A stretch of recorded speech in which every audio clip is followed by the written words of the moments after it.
Hello, all, and welcome back to another episode of Movies and Us, a weekly gathering place filled with conversations about movies, stories, and connection. My name is Jennifer Hahn. And I'm Sarah Callan.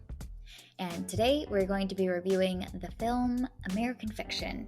Okay, Sarah, kick us off with an IMDb summary for this film. A novelist who's fed up with the establishment profiting from quote-unquote black entertainment uses a pen name to write a book that propels him into the heart of hypocrisy and the madness he claims to disdain. All right.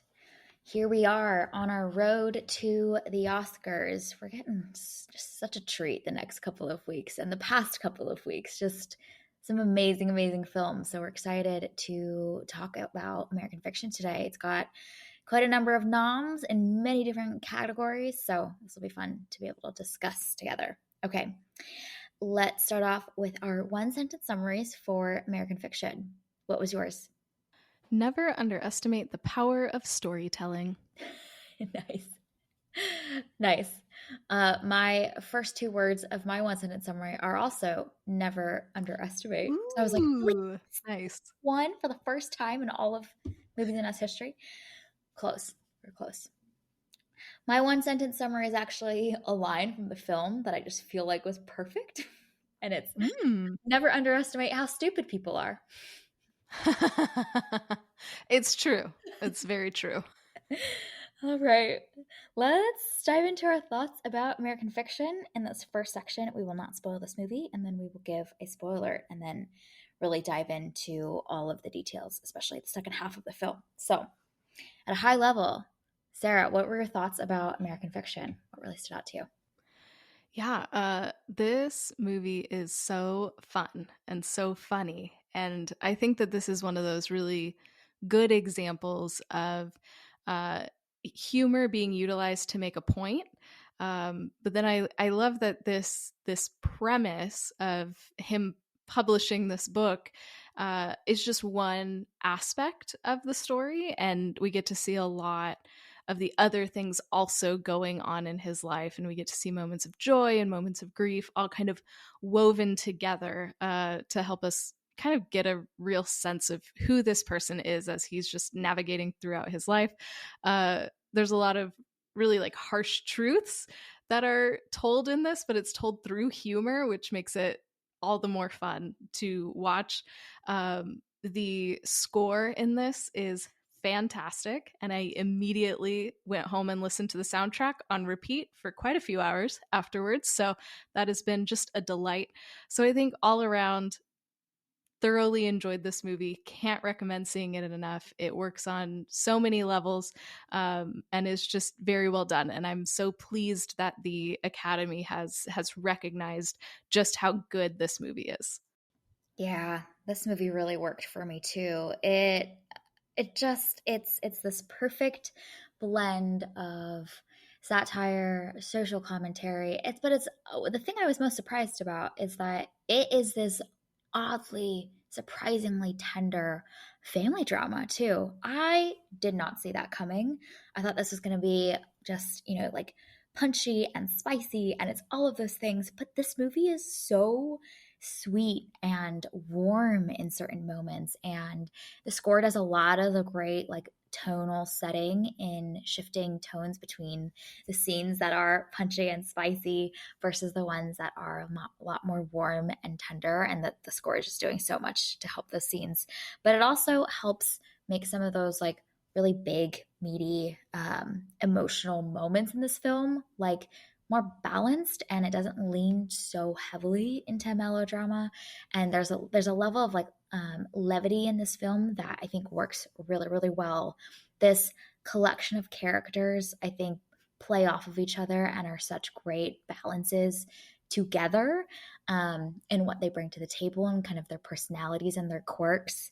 And I just honestly just absolutely adored our protagonist. I think that he is this perfect example of a grump that is also so endearing, and clearly there's so much stirring in him that we see throughout the film. So he was just a character that I immediately fell in love with and had such a joy following, and he grows so much over the course of the film, which is really, really fabulous as well. So I think sometimes Satire can use characters to paint like a larger point, and those characters can be a little bit flat and one dimensional, but I really loved how full and fully realized each of these characters are. Even some of the side characters have full personalities and full arcs.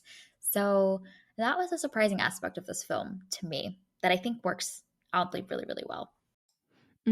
Yeah, I think there's so much richness in this film, and you see that with how these characters are constructed, but also then with like the meatiness of the film and these themes and things that it's trying to communicate.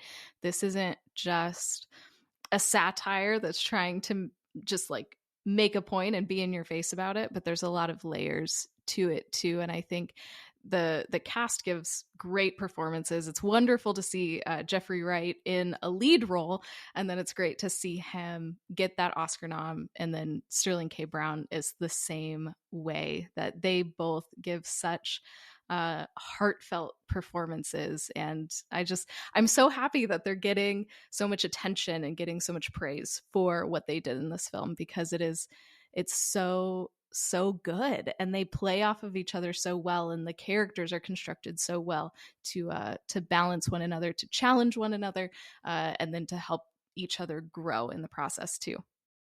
Yeah, I'm impressed that the Academy has recognized this film so heavily and kind of rallied around it, because a lot of this film is a pretty scathing critique of the state of Mm-hmm. entertainment and the choices that we make Yeah. and the stories that we tell. So we love some self-awareness, you know? Like it's really fabulous, and I think probably indicative of the way that the voting body has probably shifted and transformed over the past couple of years, that we can fully embrace a film like that is really asking us to look at ourselves and the types of stories that we tell and where we fund our resources and what we choose to highlight, and things that really come to fruition. Because I think what an interesting, like sub theme of this film is around like the powers that be backing certain premises and the need for those resources to come to fruition to bring those stories to life, both in the literary world and also in the filmmaking world. And there's a lot of really fun scenes with some of those conversations, but I think that's a really great critique of how we choose to make decisions around what stories we bring to life. Yeah. This movie is all about that, and so it is, I don't know, a minor miracle that the Academy has selected this, when over the years it's made not great choices, especially when it comes to like representation and films written and directed by Black people about Black stories. It's typically, like the movie talks about, it's like slave narratives, or it's these like gritty gang violence, like Black people being murdered kind of stories that get all of this attention and acclaim. So it's nice to see the movie pointing out all of that also get so much attention and praise. And it is a very high quality work. So it's absolutely deserving. And I just 2023 was such a good year for movies. And so this is competing against the best of the best. And it is absolutely deserving in that spot. Yeah, totally agreed. Totally agreed. All right, let's include a spoiler alert. If you haven't seen American Fiction yet, get your butt to a theater and go watch this movie. It is available at theaters, and we recommend checking it out before continuing to listen to the rest of this episode. Where shall we dive in first? So many places that we could start. What start let's start with like which of there's many themes, many themes that this movie explores. Which of them did you find yourself drawn to, and any moments that really highlight or kind of represent or were really resonant for you? Yeah, I think one of the things that I have really been thinking about since watching this film is how to be a good ally. You there's so many crappy white people in this movie, who are saying the right things, but they're not actually being allies. They're not actually supporting Black people. They're not doing the work. They're just trying to say the right things to appear diverse or inclusive and all of these things. So like as just as a white person going, okay, how do I not be like that, you know? And the one scene that is really just stuck in my brain is when they're selecting the literary award. And um, first off, the two people first who first agree to join are the Black authors. And so I wonder after they had two, if they were like, oh, phew, okay, now we can appear diverse, so we can just stack the rest of it with white people. But anyway, Mm-hmm. um, you have this quote unquote diverse panel selecting this award. And when they're finally down to the final book, uh, the two Black authors are like, hey, this isn't, we shouldn't choose this. I have problems with this choice. And the woman says, it is essential to listen to Black voices right now. And I'm like, okay, do you not see what's happening here? You think it's so important to listen to Black voices, but you're completely ignoring the two Black voices in the room who are pushing back. And so again, it's just that theme of like, do you value diversity so that you look diverse so that nobody will get mad at you, or do you actually value the voices and the contributions of others for what they bring and not just to check a box? And so those are kind of the things that I've been like mulling on, just like as a white person, how do I apply these to my life and not just be a person who talks about diversity, but actually be somebody who lives in a more equitable way.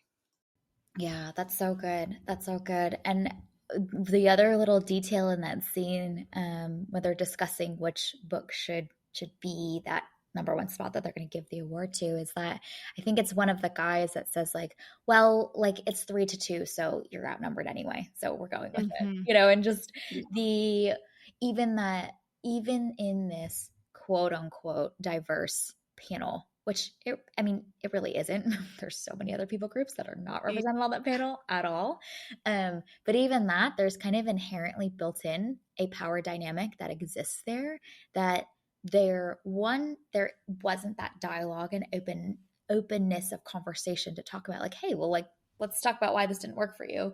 But two, just the overriding with the still majority that they have, even within that panel, I thought was just such a fascinating little detail for the writers to include into that scene, and just how quickly he just jumps to, well, this is what I want, and we have the majority, therefore, this is the decision that's made, and there really is no conversation to be had at all.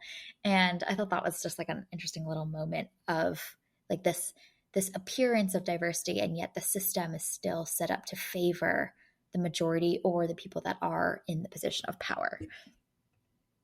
Mm-hmm. Yeah, yeah. It makes me think about, like in 2020 with all like the racial justice protests and all of these companies trying to like, okay, we're going to appear more diverse and like adding people of color to their boards and things like that.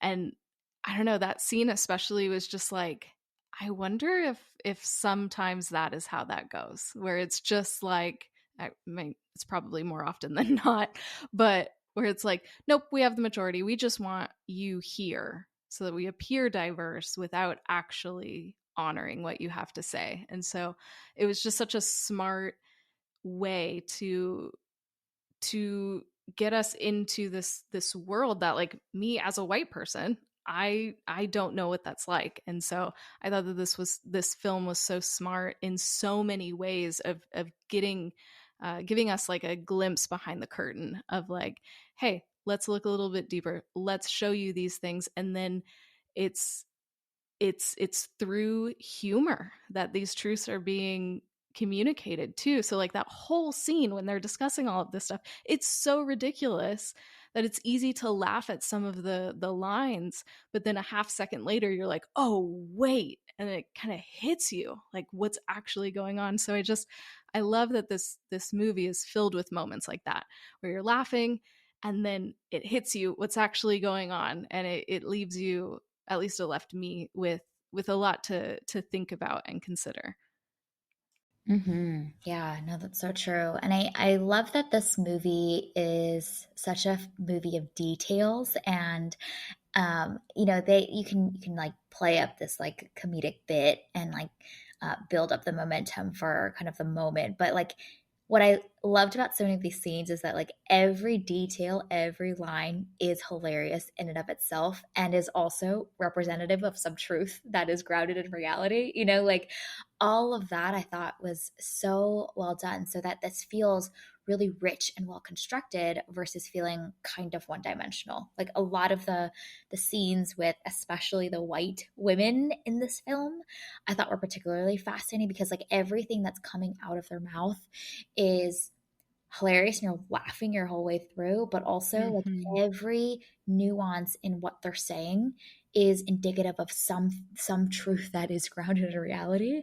And Hmm. I thought like the way that that builds within a scene of those details kind of layering on top of each other to formulate that whole picture was so well done. So well done. There isn't that like one drop of the joke. No, the entire scene is the joke. The every line, every detail um, is all part of the joke. Oh, it's so good. There's that one scene with the publicist, and you see her in her office, and like the way that the camera is on her, you can't really see the wall behind her. And she's talking, she's talking, she's talking. And then all of a sudden, we get that shot where you can see the wall behind her, and there's the RBG images on her wall, and then Yes. it pans back to her. My theater, there was probably like 10 of us in the theater, Mhm. erupted in laughter. It was so perfect. It was so great. And I think the posters say like fight for justice or something like that on there and like Mhm. block graphic letters and whatnot. That's like super pop art, street art looking. Oh my gosh. That whole sequence was fabulous. It's really great. Yeah, and the movie is like filled with stuff like that too, which to your point, like it's so detail oriented, and you can tell that all of these things have purpose and meaning, and I don't know, just the way that this movie plays with these characters and shows us new bits of information about them as we go along is so smart, so funny. It's great to see how this just layers on top of itself again and again and again. Yes, yes. What's also fascinating is that so many of those side characters that Jeffrey Wright's character kind of collide with over the course of the film and on his journey of getting this book made and the movie made is that he feels like such a grounded, multidimensional human being that we know and understand and is incredibly nuanced. And yet he's colliding with and interacting with these people that feel like caricatures and they're larger than life, but they are representative of psyches and perspectives and mentalities that are quite toxic. And I just thought that that pairing of like this entire family feels so grounded and so real as human beings. And so many of the people that we interact with that are often white in this movie are characters and it almost highlights like how wild and ridiculous these types of ideas are that people seem to inhabit. And because they're so spot on and they resonate so deeply of like, oh yeah, we know that type of person. We know that type of thinking that because they've saturated that more, it almost feels like this is just such a ridiculous mentality to have. And yet this is true in our reality. And I thought that pairing is really interesting. Because I think that the other version of this movie, which is kind of what I went in expecting this film to be, is that everything felt bigger and larger than life, and the personalities and the quirks were all going to be big. But I really love the choice to have this family feel so grounded and so nuanced and complex. And for so many of the people that have these toxic mentalities to feel larger than life, it's a really fascinating pairing. Yeah, that's a really good point, and like you said, it's not that far off, uh, which is just sad. Um, but something that I just thought of while you were talking is I feel like for so long we saw the reverse of this. You know, you would have a white centered movie, and then if you had a black character, they would be really over the top. So either like really like ghetto, really like talking in like slang and just in over the top caricature, just feeding into these stereotypical portrayals of black people. And this really flips it on its head and is like, no, we're this black family, they're the normal ones, and all of the rest of you Yeah. are crazy. And so I like that it flips that trope on its head, but it's to do a point, and it's to point out the ridiculousness of racist ideologies and the way that racism is baked into the system. It's so smart, and like you said, we have encountered people like that, and they deserve to be called out. And this movie does it so tactfully. Yeah, yeah. No, that's a really good point. It does basically flip the script literally, and there's even that meta point because of the way that the ending unfolds around this being his screenplay and his story that he's putting to the big screen.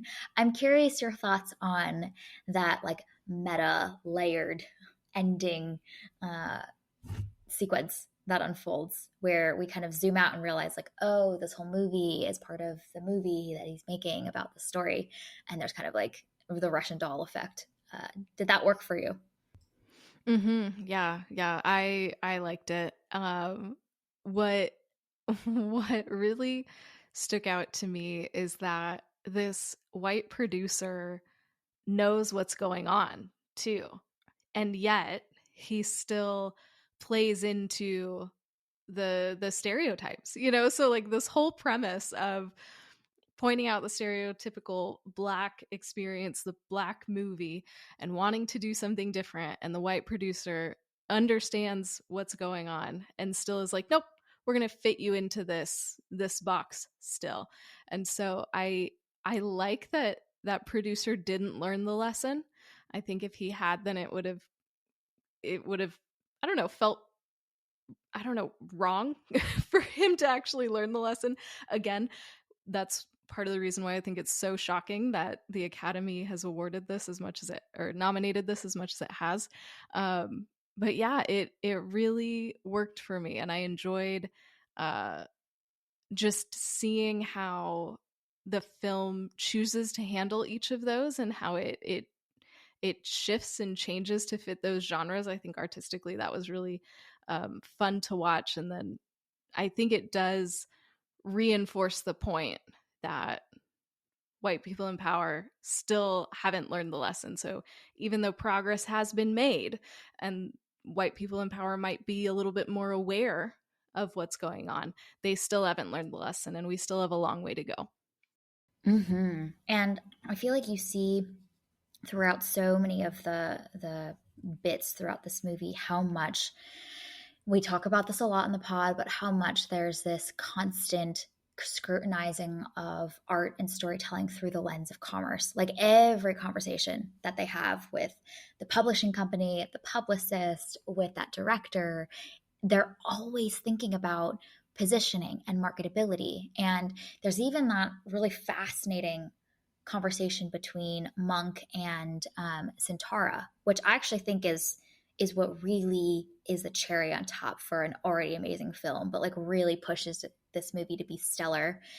Is that conversation that the two of them have around how do you find success and influence and traction in a market that is asking for and looking for and trained their taste to be for a specific type of story. And I think that this movie already was fabulous up until that point, but I think that their dialogue and almost the validity that both perspectives have on this challenge makes this movie even more nuanced than it already was, because it ushers in this kind of debate that cannot be resolved cleanly, and both sides are valid, and they're both a product of the systems and the market that ultimately requires a bent to think about positioning and marketing. And we see that whole bit with him trying to get his books out of just the African American studies section because it's been positioned and pigeonholed into that niche area and that specific type of audience.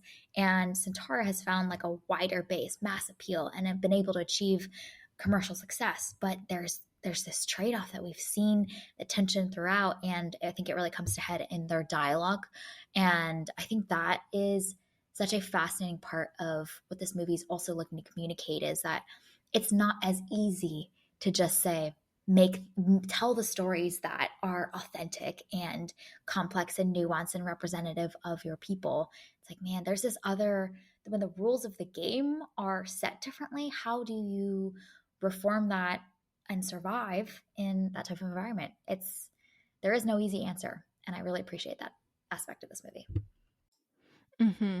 Yeah, that scene is just phenomenal. The other thing from that scene that I was thinking about is just this reminder that not all Black people are a monolith.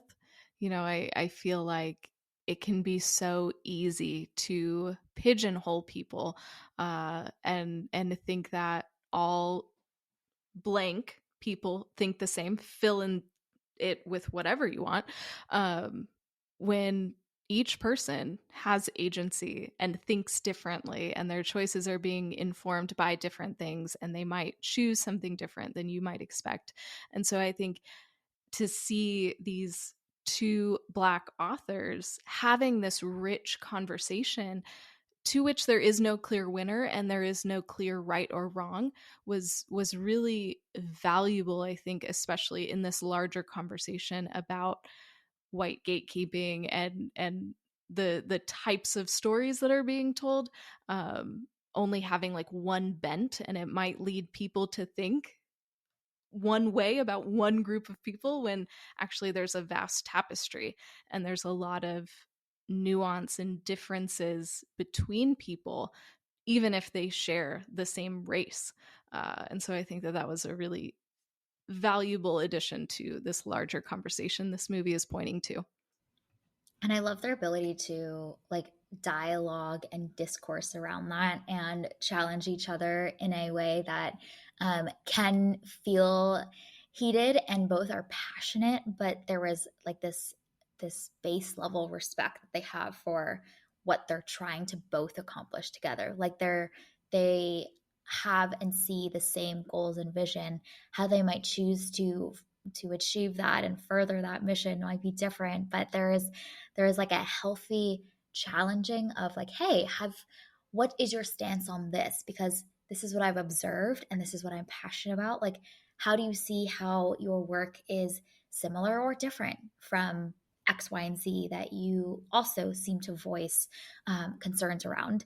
And I thought that was like such a healthy thing to just be depicted for us on screen, because we don't know how to disagree with each other and challenge each other in a healthy, calm way in this day and age. Like, it gets really personal really quickly for some reason. And I think what the byproduct of that is that so many voices are not challenged, and we aren't considering other perspectives that might differ, and so therefore we might continue to get pigeonholed and become an echo chamber. And I really appreciate the way, I mean, he had some spice in it because he's passionate, but like I appreciated the way that Monk poses the question, like, you voice this is something you're passionate about, which is to not create work and storytelling that is pandering. I also totally am aligned with you on that. How do you see your work being dissimilar from this thing that you have critiques of? And just like posing the question and inviting the dialogue. I just thought that was such a like great thing to see on the big screen, because we don't do that well in real life. That's so good. I kind of read that a little bit differently, I think. I got hung up on the part when Monk talked about him not actually reading the book, and he was like, "Yeah, I've read Yeah. excerpts."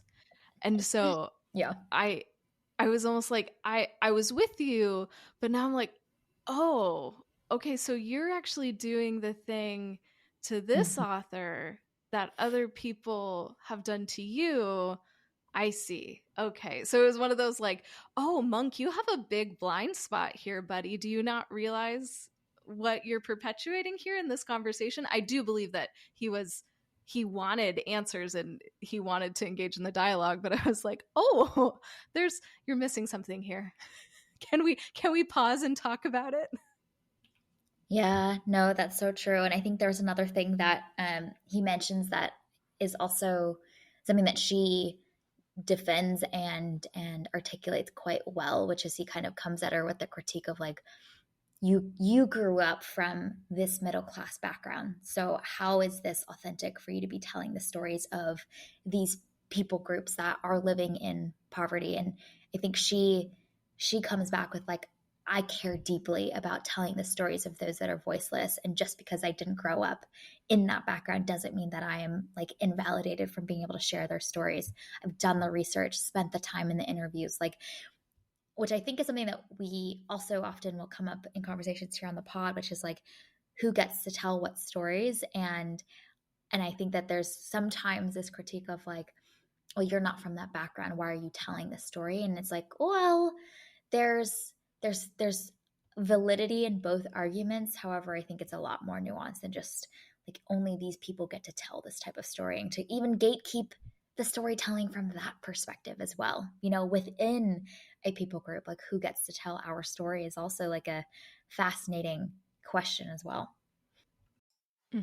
Yeah, I was a little surprised. I thought that she was going to be like Monk almost, and like uh maybe not like Monk, but I expected her to be a little bit more um I don't even know how to describe it, but like I guess cynical about the whole thing and being like, yeah, I know that this is trash, but I'm just trying to make money. And I guess I expected her to be a little more like exploitative as opposed to being the person who actually cares really deeply about storytelling and wanting to get these stories out there. So that was also an interesting change in that character from what I expected her to be. And I think making her somebody who cares just as deeply as Monk does, but coming to a different conclusion is helps make this more rich and more interesting than if she was just kind of like a two-dimensional perfect foil to him. Yeah, no, that's so good. That's so good. And I think that when he gives his whole "we're more than this" monologue, which I was living for that. I was eating every line coming out of his mouth in that part because I felt that so many times watching films that are part of my cultural heritage and representing those stories. It's like these are, and she even comes back with him to say like, these are part of our story, and he's like, yes, but it's not just that. And how does continuing to tell only those stories further the stereotype, right? Like it's almost like the two truths that can be held simultaneously, which is this is part of our story and our identity, and yet is not all that we are. And how, what responsibility do we have to try and tell other stories, or also continue to share some of those key aspects of who we are as a people as well? And it goes back to like exposure and opportunity in a lot of ways. But I think Monk's whole thesis, which I agree with, is if we continue to tell only those stories, there is a responsibility we have to understand, at least empathize with how it's going to be received. If this is the only stories that other people groups hear about who we are, and they have no other stories that they're hearing, of course it's easy for those stereotypes to form and to solidify, and then that becomes the reality for these people. And so I thought that was just like an interesting, again, there is no right answer and there's no easy answer, but it invites you to kind of ponder the many different dimensions of this very complex problem in how we think about the perceptions people have of other people groups. It's a hard thing.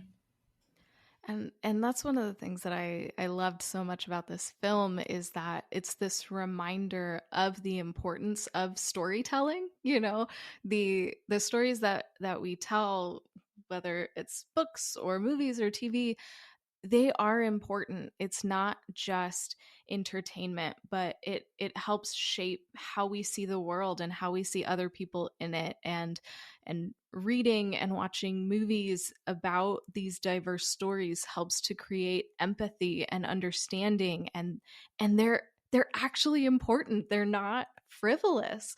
And I like that this film does such a good job of pointing out like the macro version of that, but then it also focuses on the micro version of that with this family and the stories that they have told each other, or the stories that they have told themselves about their family or about their family members. So I thought that that was so brilliant that you have this macro and micro example of the power of storytelling in both the positive and the negative.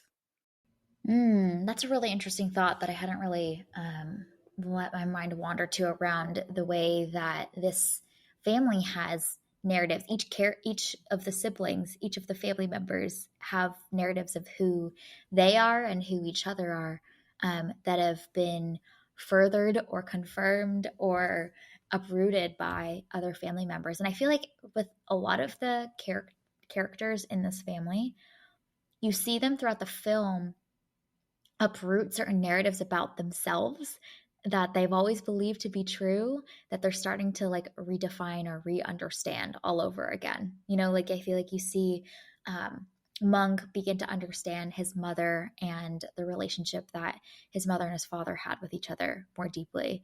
You see him begin to understand the like sibling dynamics between his sister and Cliff, and the closest that they had, and why that was the case, and why he was often seen as maybe more distant from them.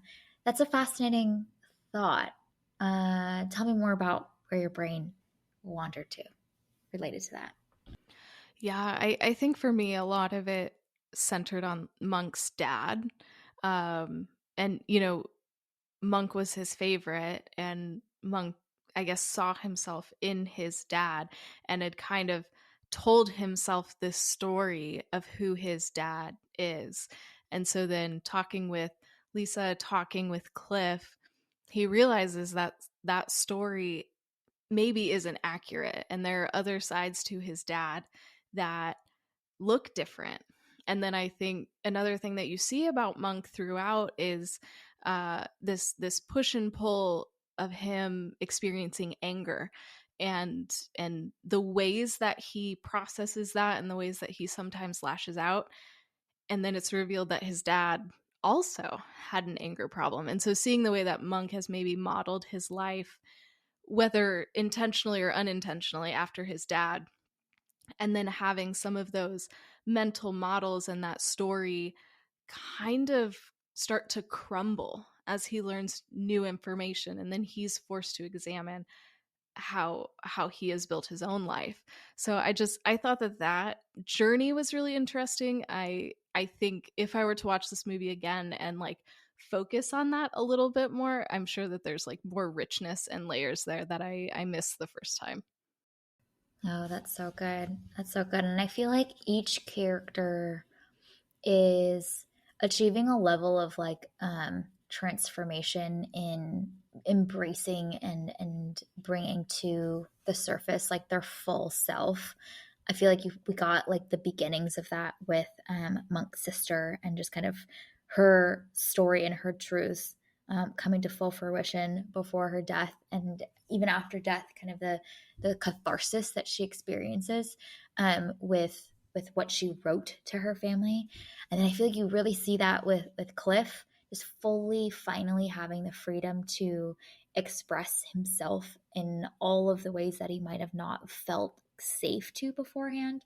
And I think you see the way that Cliff begins to encourage Monk to like let people love all of him and to not isolate, which is his tendency, is to just retreat and to push people away, but to allow him to fully blossom as well. And how that opens him up to the capacity to be able to allow to be loved by this new relationship, by this new person in his life that inevitably is drawing out these like vulnerable sides of him, and he's shutting down because that's his default. But I feel like through Cliff's journey and transformation through living more authentically, you see the way that that's beginning to inspire, and he's calling that out from Monk as well, to say, hey, like, you can, it's okay to, like, we are all growing and transforming, and the more that each of us live more authentically, the more we can have, like, create space for each other to be able to have the safety to do that. And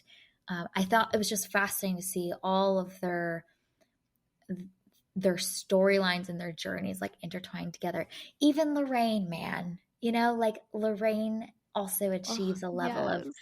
metamorphosis as well, to no longer have to be beholden to this role, but like, no, she is embracing a love and a joy with this new partner, life partner, that is amazing. And you see Lorraine hold space and create safety for Cliff to say, like, you can't impose, like, your family, you're welcome here, I'm not going to kick you out, like, come to our wedding, come celebrate with us.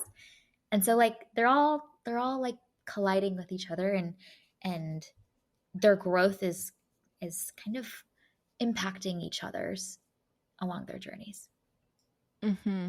Yeah, and I love that this film is so intentional to like celebrate all of those relationship dynamics and show the complexities of this family, but then also it takes a significant amount of time to just like highlight their joy, um and show, Monk exploring this new relationships and the highs and lows of that, and then taking all this time to focus on Lorraine's wedding and their celebration of her and her marriage. And I think that that is so fun and so special.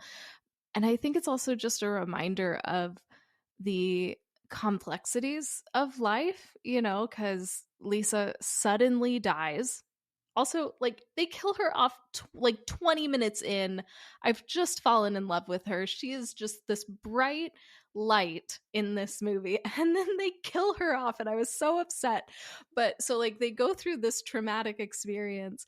They find out about Monk's mom's diagnosis, and yet, amidst those really difficult, tragic things happening, there's also these moments of absolute joy, and just the way it's Inside Out all over again. It's joy and sadness mixed together, and how true that is to life. So I thought that that was just beautiful, how not only are all of these characters interacting together, but how highs and lows go together, how joy and grief sometimes coexist, and that's just how life works.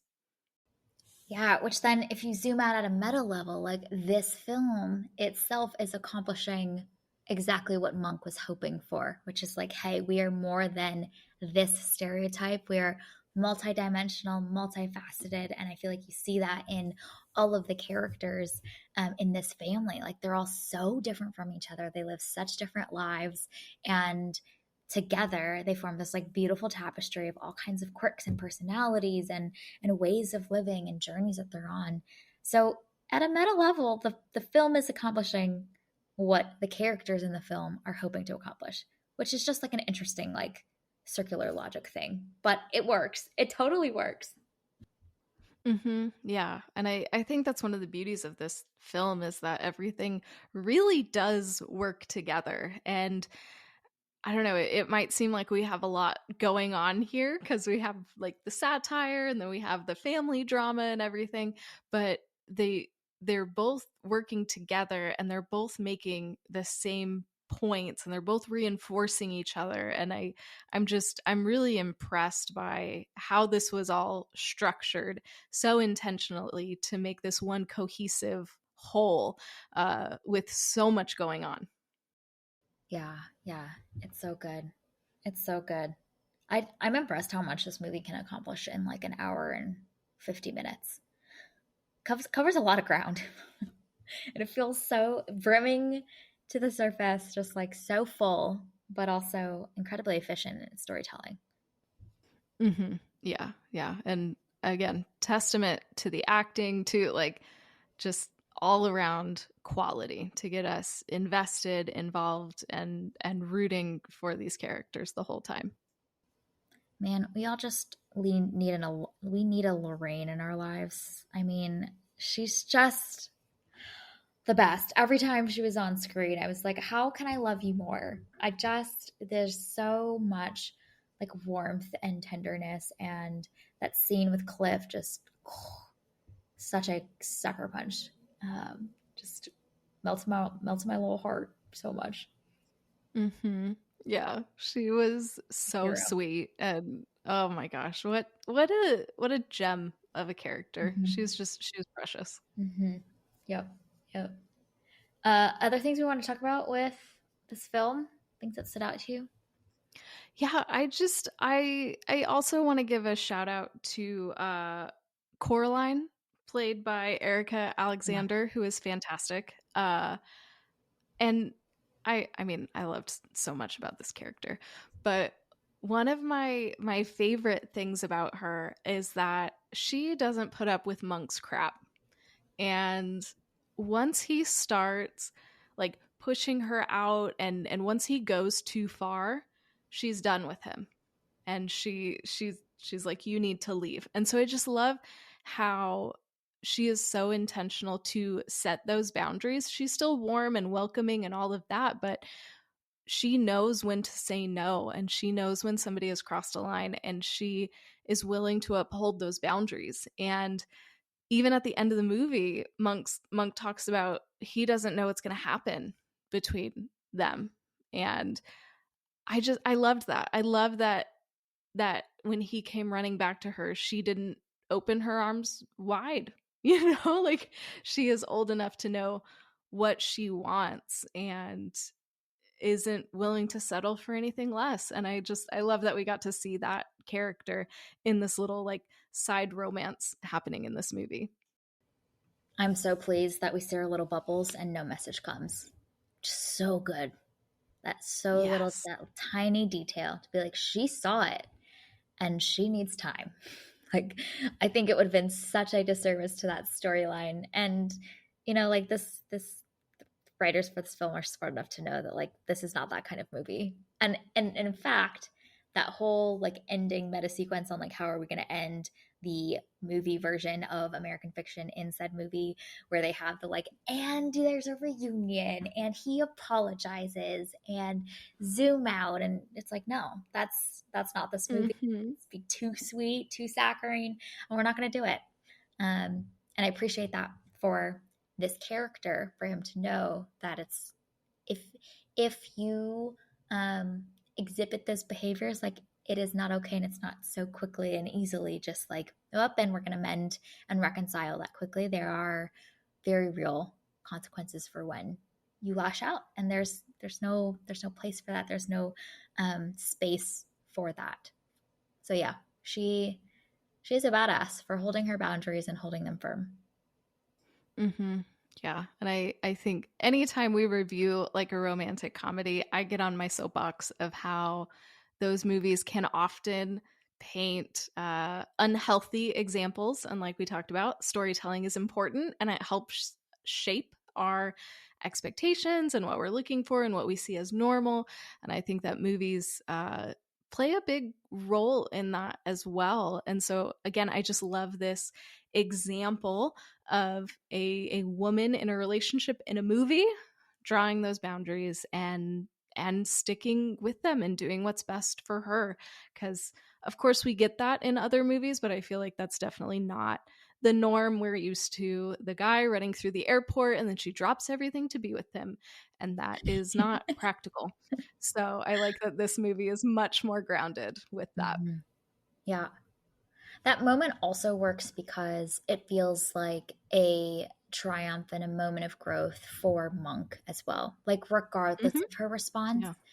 we know that he is a character that pushes people away, and when it gets hard, he runs and he isolates, and it's only after that scene with Cliff that he swallows his pride and comes to her and reaches out and puts in that effort to build that bridge again.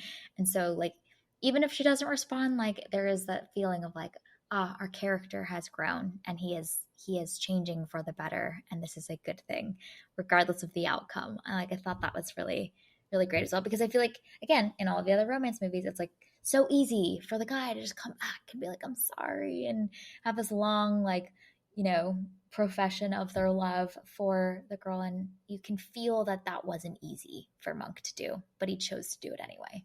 And we're proud of him.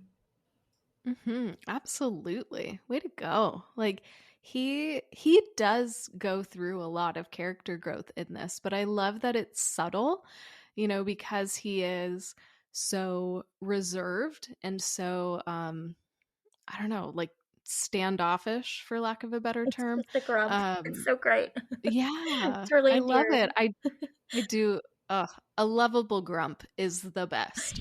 Um but you see him warming and you see him being able to say that he's sorry. You see him, uh, experiencing joy with his family, even when he's upset with them. You see him being vulnerable. And I love that this super introverted character, we can still see the growth that he goes through, even if it's subtle. Hmm. And I think what also makes that really work throughout is, as cynical and frustrated and angry as this character is and kind of isolated, you see how much he cares for his mother in the way that he treats her. It's not like ooey gooey in the way he expresses with words, but like his instinct, for example, in that first meeting with Wiley, where he sees the ambulance roll up and he is immediately like, he feels so deeply for his mother, and you can see how Yeah. much tenderness and capacity and desire to love that he has to pour out for her. So you're like, man, as grumpy and as like standoffish as you are, like you desire connection, you desire to love and to pour that out, and you already are with your mother. So he's like this big softy inside, and it's just, he's written this narrative for himself that, he's not incapable of having that close connection with other people. And it's neat to see Cliff rewrite that for him in a lot of ways. Oh my gosh, yes. Yeah. She's so great. Just shout out to Tracy Ellis Ross for that performance. She's only in this movie for a few minutes and yet she is just fantastic. And man, I love the energy that she brings to those scenes that she's in. And I think it's so smart that she is the first member of his family that he interacts with, and he interacts with her for quite a while, uh just to kind of like set the stage for what what he's about to wade into. She's almost like the like shallow end of his family, so that we can kind of like acclimate and learn who these people are as we get into some of the more difficult things. So I thought even that was brilliant in how this is paced for us to spend so much time with just the two of them, hear their witty banter and the way that they connect, before then it's just Monk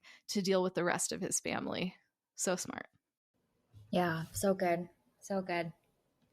Um, some great casting choices. I thought Issa Rae, like just at a meta level, like Issa Rae in the role of Centaura is really fascinating because she Mm-hmm. herself is a writer and producer and director of so many stories about and created by Black people. And so that just that like from a meta level, that works really well. And then I also thought the casting choice for Adam Brody to be Wiley, who has played this iconic role of being like a privileged white boy in like Southern California, and has often played like the nice, sweet, down to earth boy in so many other roles. I thought was just like a really great continuation of the meta casting choices. Reminded me a lot of Promising Young Woman, but I thought that was really, really great.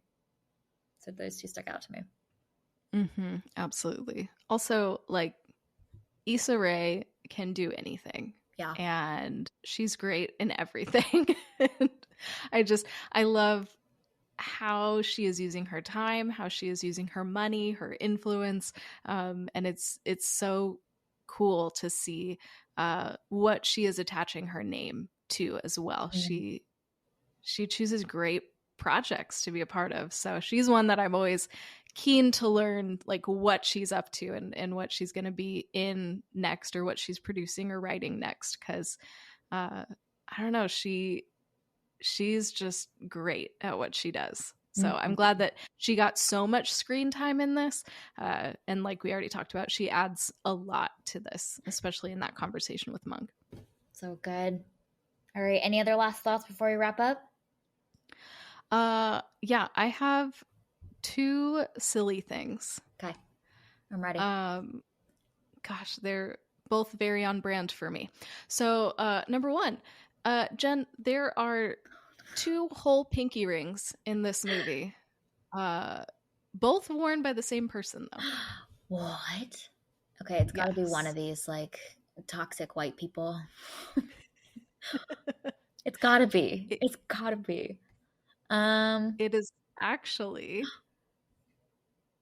Oh, when Monk is writing that scene, it's Keith David's character, the older man's character. He is wearing two pinky rings when the younger guy has that gun pointed at him.